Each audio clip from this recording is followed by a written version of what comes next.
Hello and welcome to Newspeak. I'm Peter Whittle. Very pleased to see you again this week for our weekly look at the news agenda. As usual, pleased to say, Rafe Heydel-Mankoo, Senior Fellow and Royal Historian, with me, and indeed Dr. Philip Kiszely, back this week, pleased to say, from Leeds University and a Senior Fellow. Now, Rafe, it's becoming a regular thing now, I'm pleased to say. But before actually we talk about the issues of the week, locals news. Yes, very quickly, let's run through the next raft of our very successful NCF locals events. We are coming to a town near you, hopefully this month. These are our future dates. So if you live in and around Southend, then on the 19th of October, actually you can't do that because that's actually when we're going out recording. But anyway, Tuesday the 22nd of October will be in Wellingborough. October the 25th will be in Edinburgh. We'll be in the Black Country on Sunday the 27th of October. On Tuesday the 29th, we'll be in Southampton. On Wednesday the 30th, we'll be in Canterbury. And then a quick rundown of the first week in November. We're going to be in Edinburgh on the 1st of November, Manchester 1st of November, Carlisle November the 2nd, Sheffield November the 6th, Norwich November the 3rd, Beaconsfield November the 6th, and on the 7th of November, we'll be both in Leeds and Lincoln. So if you're in any of those towns, please do email locals@newcultureforum.org.uk. That's locals@newcultureforum.org.uk, and we'll send you all the extra details on that. Great. In fact, I think there should be a graphic has gone up as well at that time. Actually, thanks. Well, what a program, eh? What a program. Mm-hmm. Anyway, issues of the day. It seems actually, Rafe, to start with you, that basically the EU are going to be taking a leaf out of the discarded book of Rishi Sunak. Is that right? Yes, well, the British left now find themselves in quite the quandary because the EU, to which they are so beholden and which they love so much and which they hold up as a paragon of liberty and liberalism, is now embracing politics which are further to the right than any current British political party leader. In fact, only Robert Jenrick has a political stance that matches that of the EU Commission, let alone some of the EU member states. And so, of course, we've had in recent days, we've had talk about perhaps Germany taking over the Rwandan dwellings that we've paid for, the British taxpayers.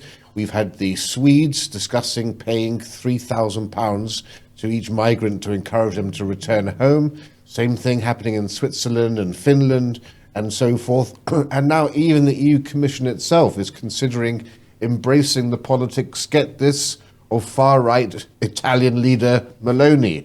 The deal that Meloni did with the Albanians to actually have that as a destination for those who come to Italy, instead sending them to Albania. Now that is being seriously considered by the EU because last year less than 20% of the 500,000 people who were ordered to leave the EU did actually go. So they're facing just as much of an issue that we're facing here.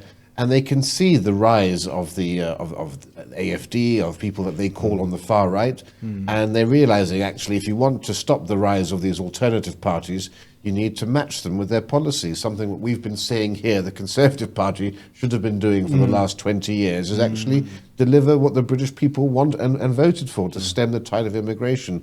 The Tories never learned that lesson, but I think the EU is finally learning that lesson and is taking those dramatic steps. And of course, that means that we here in this island are the outlier because, of course, we haven't learned those lessons. The Labour government has just now signed another deal to actually admit that cross-border channel crossings are going to carry on for at least 8 years. This is the new deal that they've signed. To basically, they've conceded defeat already, it seems like, and it just really exposes the nonsense emanating from both the right and the left in this country, that somehow the idea of sending people to Rwanda or a third country is beyond the pale. I'm sorry, it's not beyond the pale. Yes.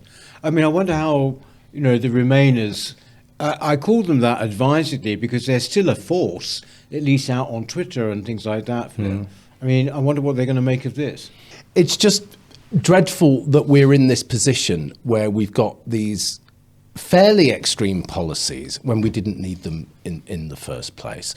And it relates to all of the other big issues that we talk about in relation to this country. So we talk about genderism, and we talk about immigration, we talk about the key things, and we talk about Islamism as well. It's all of these things. These are the authorities, the government and the institutions let these things roll and roll and roll. And there comes a point which is way after the disaster that they have to drag them back. And this is what's happening in Europe. We're out of Europe, but we're somehow behind Europe now, which is extremely worrying.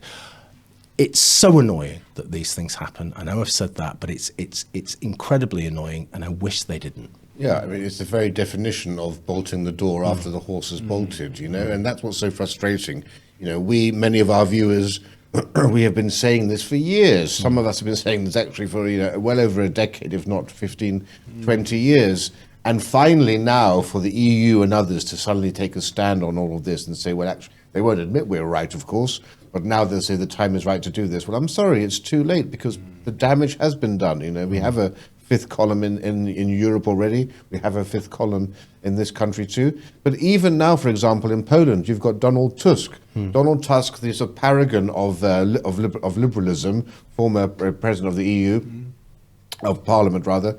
Now that he's back in Poland, suddenly he's abandoned all of his liberal principles and he's actually called for a halt on all asylum seekers coming in now. So they've actually exempted themselves from the EU's asylum rules. Germany, of course, major blow to Schengen by closing its borders and saying, basically saying we're not going to have any asylum seekers happening. Across Europe, they are realizing the huge danger. They're realizing it too late, of course. And yet here still, we can't have these conversations.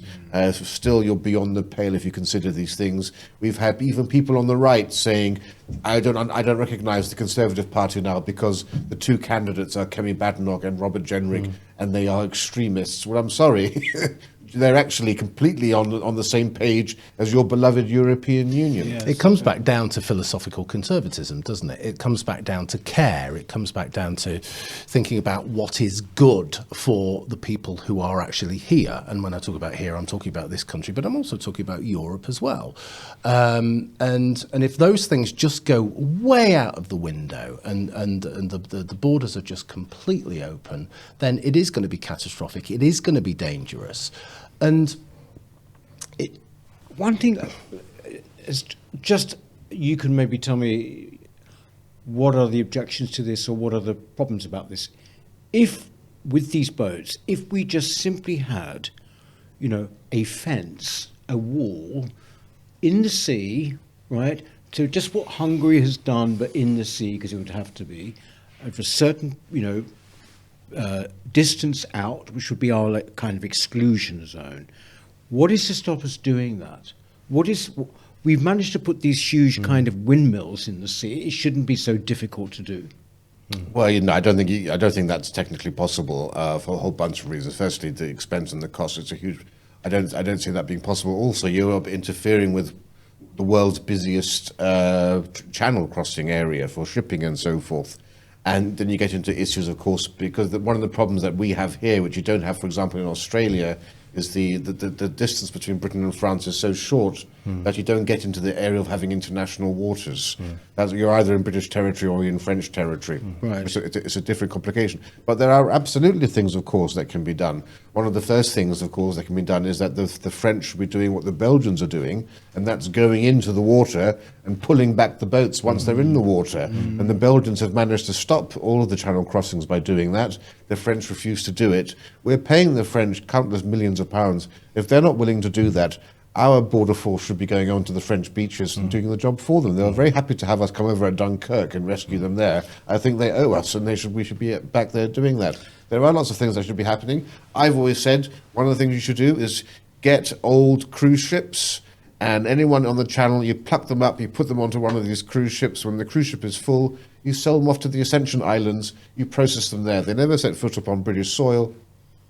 And once the message goes out that actually you won't come to the UK, you're going to be processed on a windswept island in the middle of an ocean, it won't be long before people stop coming over there. There are clear ways in which this can be done. The Australians did this with Nauru. Nauru is an island 1,000 miles off the coast of Australia. They did precisely the same thing. I've debated this with Jacob Rees-Mogg twice now, and both times he shut me down and said, oh, but we had civil service briefing that this was impossible. Why on earth is Jacob Rees-Mogg listening to the civil service when we know that the civil service are actually deliberately frustrating and putting obstacles in the way? The fact that Jacob can't see this, I think, is remarkable. If the Aussies could do it, we can do it with the Ascension Islands. Yeah, and I think technical issues aside, which are obviously huge, I think culturally it would just be a complete non-starter. We're still, recovering from Brexit in 2016. My God, if we actually put a physical obstacle in the channel, then the people on the left and the chattering classes would have such a meltdown. The whole country would grind to a halt.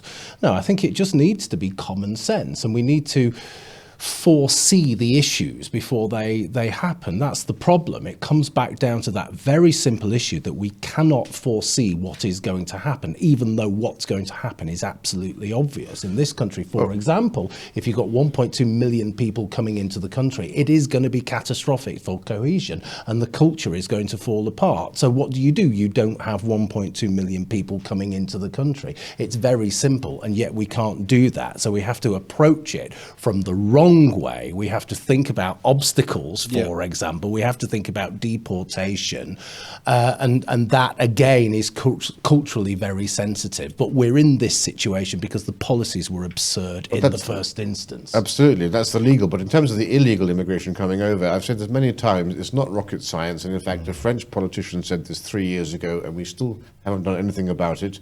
You just make Britain less attractive than France.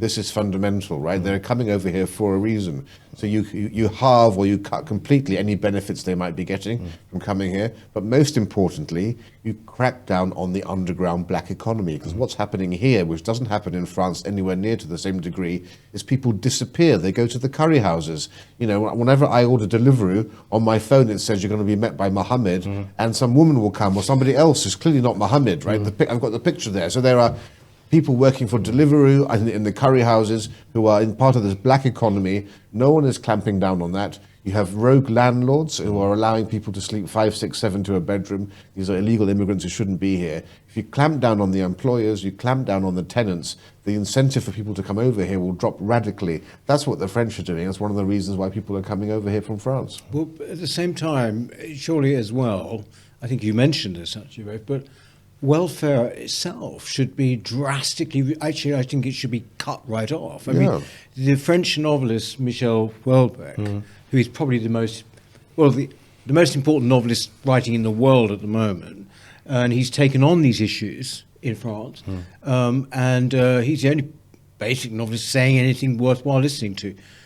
But in one of his books, in the future, late 2020s, welfare has basically collapsed, and as a result, immigration has collapsed. Yeah. Because we still have people in this country on both sides of the political divide saying, but this is people wanting to come here for our values and everything. No one really buys that. It's collapsed, and as a result, essentially there's been a kind of re-flourishing of French society in its market towns. It's interesting. 72% of Somalis live in social subsidized housing in this country, and we know from all the evidence, for example, in Scandinavia, that the more homogenous a society is, the more willing people are to pay taxes for welfare. Now, the more that Sweden and Denmark become multicultural, the less willing people are to support the welfare state. It's just human nature that this would happen. And you're quite right, cut the benefits of illegal asylum seekers, but also empty all the hotels, empty all of the accommodation that they've been put in, which should go to people on the British housing list, and build refugee camps, for heaven's sake. Put people up in camps, in army camps and so forth. My grandmother's cousins, they arrived here during the Second World War. They were housed in refugee camps coming from Poland. They got married. They lived there for a few years. You know, if they could do that, and these were young girls. If your young men of fighting age, first and foremost, you shouldn't be allowed here. Only refugees who should be coming here are the elderly, women and children. There should be no time for young men of fighting age. And those who are here can absolutely go into these camps. And I tell you, once you do all that sort of stuff, the incentive for coming over here suddenly disappears. Yeah, and of course we've got to really push the obvious as well. We've got to push the joining the dots together, which is, yes, the NHS is collapsing. Why? Because there are so many illegal immigrants here, and immigration is through the roof. You know, housing is completely, you know, overwhelmed, and as you talk about, Peter, there were 7 or 8 people to a room. It's almost Dickensian. It's like Whitechapel in the 1880s, for God's sake. So it's making those very simple connections, but very fundamental connections, and reminding people that there is just a very slender column of people who are paying for it all. The interesting thing is, it's usually the chattering classes who seem to be grinning away and wanting to pay for it and get nothing else in return other than the virtue of, you know, waving an EU flag and saying everybody's welcome, you know. So it's quite depressing when you think about it like that. But I think you can really push the argument and make sensible people say, well, no, enough's enough. The thing is about this, I think we, you know, as I say, we've talked about it before. We seem at the moment, admittedly, to talk about little else, really. But when you look at the whole situation that you just outlined, there's this big space, isn't there? There's a huge open space on immigration in terms of what parties can do. And I don't see it being filled. I mean, I see. You know, we have Robert Jenrick, we have Kemi Badenoch. Forget about Labour because they are basically open borders. So forget about them. Then you have Reform with their one in, one out, which I really do believe that the majority of people, even who vote for Reform, don't quite get what that is. No, they don't understand. Actually, what it is, they managed to really play a bit of a blinder there. But essentially, you've got this big space. No one is anymore making the case for you know, mass migration, unless I'm missing something. Well, they can't, because all the evidence has been exposed. You know, it's impossible. The only thing they had left was the economic argument, and as we've explained before on this channel, that's been blown out of the water. Well, actually, when we did that one on this show, it's got 500,000 views. I think that was a real public service, actually, putting that out. But I mean, do you see what I mean about where is the sort of strong position on this? Wait a minute, they've got to get a grip of every single part of this issue. It's still not there. I mean, this is the worrying thing. Because it's still too early, isn't it? But if you think about the Conservative Party, what they've had 15 years of doing absolutely nothing about it, talking a good talk occasionally, throwing out some red meat, but then retreating to their kind of initial position and doing nothing. Now, as Rafe says, there are no benefits to mass immigration. Now, the conversation needs to start, but it's not properly started yet. And we know that these things take years and years and years, and it takes catastrophe until something is done. We're facing catastrophe, you know, we're on the other side of it, but it will take a long time yet. I'm not convinced that any of the parties will engage with this within the next 5 years in any meaningful way, and I include Reform in that as well. Yes, this is the problem, isn't it? And it's all the more appalling because the Europeans are getting it, and we aren't still getting it. And we do actually now have 2 parties on the right. Robert Jenrick is the only one talking common sense and stuff. Now, people may or may not trust the man. That's up to you to decide. My problem with Jenrick, of course, is that it's one thing for Jenrick to say, if Jenrick becomes the leader, it's one thing for him to say that. But the fact is, his party parliamentary MPs are wet. So, you know, there's could be a huge disconnect between what the party leader is saying and what his MPs are actually willing to do as well. So that's another big dilemma. But also, when I hear Jenrick, who's now considered to be like, you know, outflanking Nigel Farage, he's still talking about, actually, it's amazing, still the same slogan, we will get it down to have a cap to below 100,000. I don't know about you, but my first reaction there is 100,000 is way too much. Way too high. You know, I mean, what is the problem about making it, you know, down to what, like 25, 50. My preferred policy, as you know, is to have a complete halt, actually. But anyway. But the good thing about Jenrick is actually he wants the cap to be a parliamentary cap. He wants Parliament to make it a legal requirement, which never happened before. So before, these were manifesto promises which were broken. But what he wants to do is at least have Parliament legislate that this is an obligatory binding commitment that has to be met, which I think, hats off to him for that. Although, as you say, it's still far too high. I mean, look, this is where we've got even the National Conservatives, which is this group with Miriam Cates, Danny Kruger and others, who are very much our cultural allies. They thought a reasonable number was 250,000 or 200,000. I mean, give me a break. In the 1990s, it was 50,000 a year. And now, of course, we've got 1.3 gross coming over here. We need to have a period of no migration here, apart from some exceptional fundamental areas, because we need a chance to recuperate. Well, exactly. I mean, asylum is a different thing. Right? Asylum is a different problem altogether. But, yes, we need a breathing space. I think it's actually a matter of sort of national life or death, actually, that we get that. Just remember also what the Danish Prime Minister said, former, trade unionist, leftist, and she was asked how many asylum seekers do you want in this country? She said 0. So even on that level, you can still have that discussion. We've become aware, by the way, from various comments that you make, that in fact, we are incredibly depressing sometimes. And, this goes out on a Saturday morning. I'm fully aware that, for example, the weekend come, you don't necessarily want to hear necessarily about the, problems we're facing, like you don't know about them, because you do. But the fact is we have to keep talking about this. I mean, there's no point in being Pollyanna-ish. I'm sorry to sound defensive, but we have had people saying, cheer up a bit, everything. Anyway, with that in mind, right, we actually have got, on the face of it, but I'm sure once we've done, with it, it won't be a very encouraging story, which in fact, Philip, derives from a policy exchange survey done recently, doesn't it?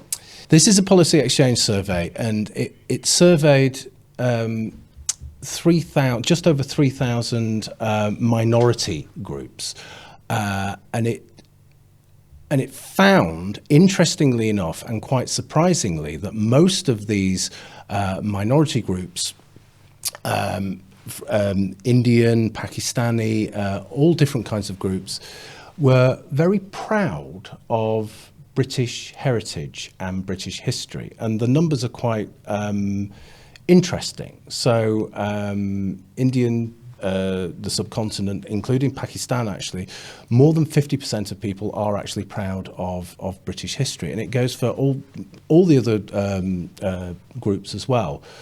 But that was actually the lowest, I think. That was the lowest. That was the lowest. Some of them went really quite high, but I think what you need to do is subdivide this group, all of these stats, because the real story is in the detail, and we don't actually get the detail. So, for example, if you are looking at the Pakistani community, okay, over 50% of them might be very proud of British history and not want to decolonize.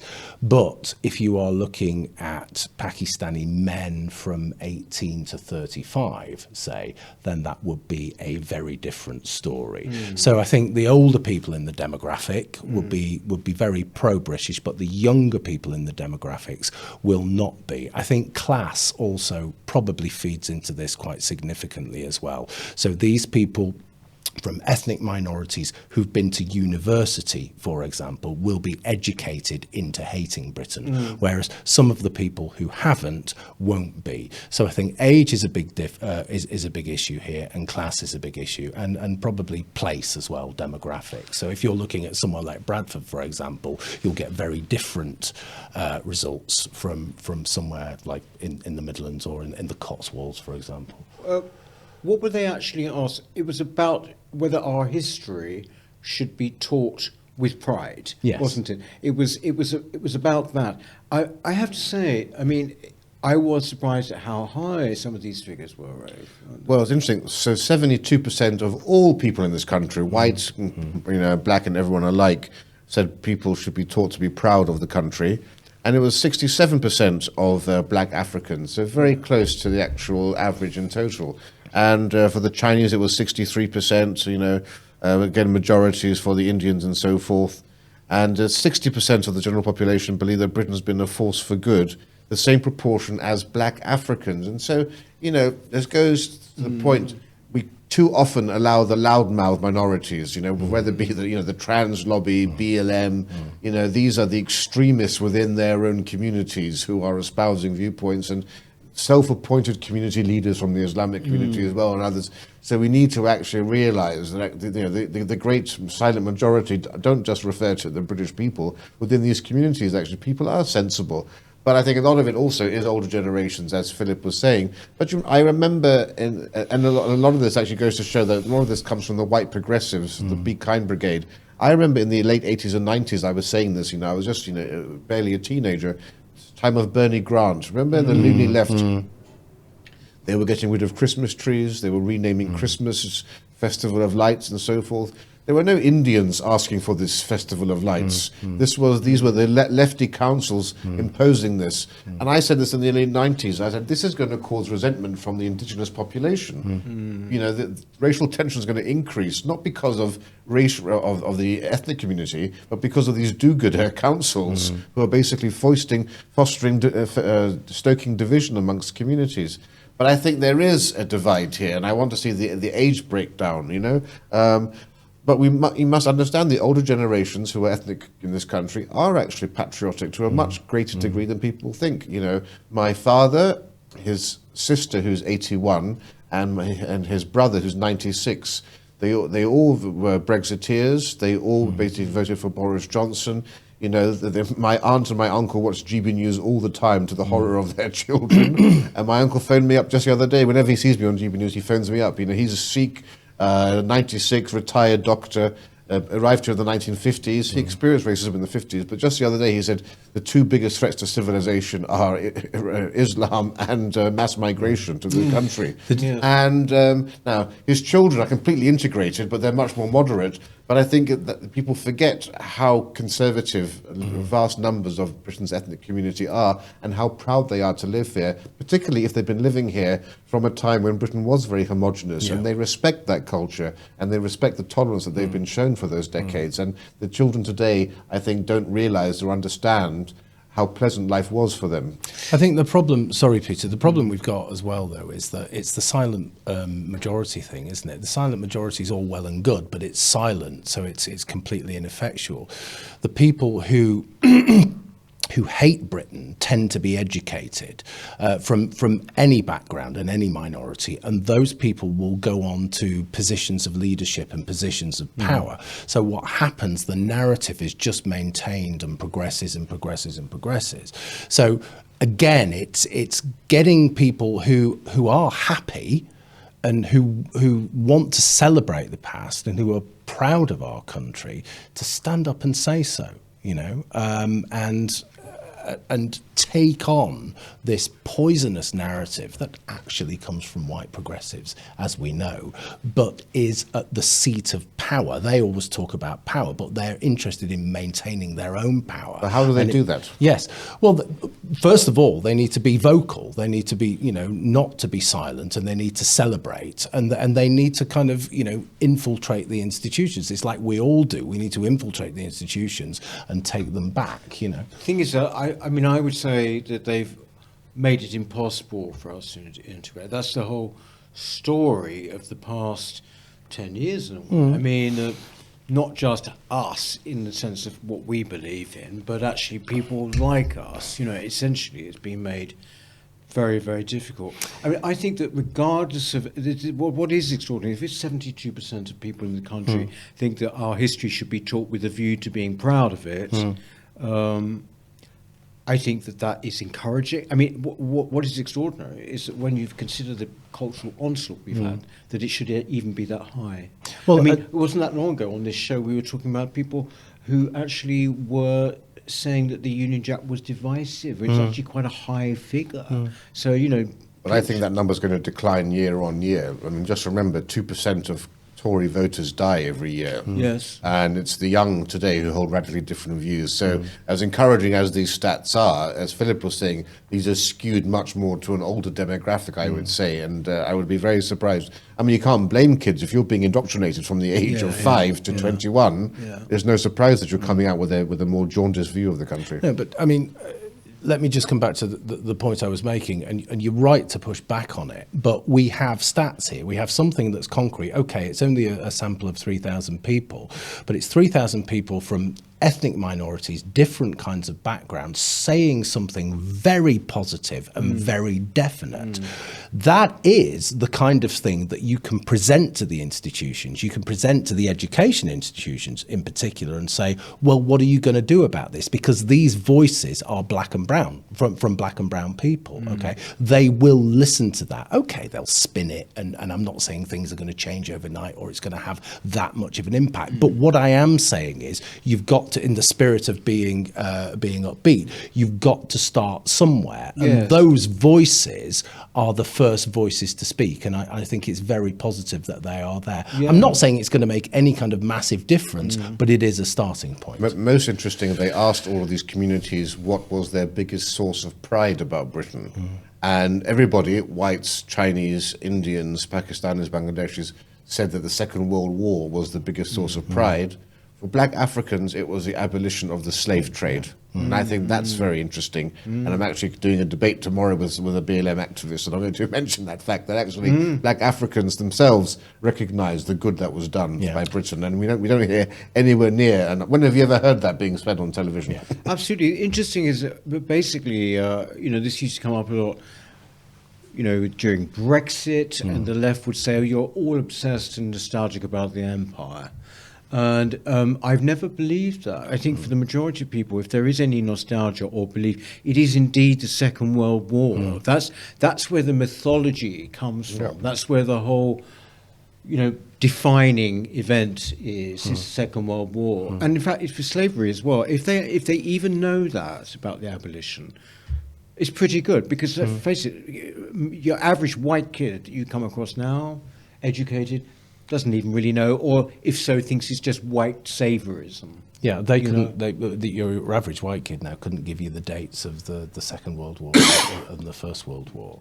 So. And at a time when everything we're being told about now is that race is the determinant of your success and your chances. At a time when we're told about systemic racism, and everything in the establishment, from our universities to media to government to our quangos, is all focused on racial disparities. A majority of ethnic minorities believe that it's class, not race. Only a quarter of ethnic minorities think race is actually the impediment to advancing in society. The others understand what it is. I mean, I think this is really important for people to understand. It should give them hope, actually, that things aren't as dire as you might actually think. Common sense does prevail. Exactly, and if you go back only 20 years, similar surveys would show you that black and ethnic minority people were completely happy here, thought racism was almost non-existent, and this is not that long ago. It's only people being educated into stupidity that has really changed things. So it's just taking on that education. But what's great is so many people knowing that and demonstrating that they really do know it's about class and it's about opportunity. It really isn't about racism or historical racism. Well, uncharacteristic bright note, should we say, a qualified bright note. We're actually going to carry on a little bit for our members, for some exclusive material for our members. But in the meantime, thanks very much for joining. Thanks very much, Rafe. Thank you very much, Philip. And we shall see you next week. Thank you. Hello. If you're enjoying the New Culture Forum channel and you believe in our mission, may I invite you to join our membership scheme at the link below or on our website, newcultureforum.org.uk. Our work is more important now than ever, and we have great plans ahead for the future, but we can't do it without your support. From as little as £3 per month, you can help ensure that we continue on our mission. As a member, you'll receive a range of benefits, including access to exclusive content, invitations to our private events, including here at our studios, free copies of our books, and much, much more, including, of course, our famous NCF mug. If you aren't able to become a member, then please help us by clicking this button and subscribing to our channel. It's completely free. Just remember to also click the bell icon so that you can get notifications when we post new videos. Thank you.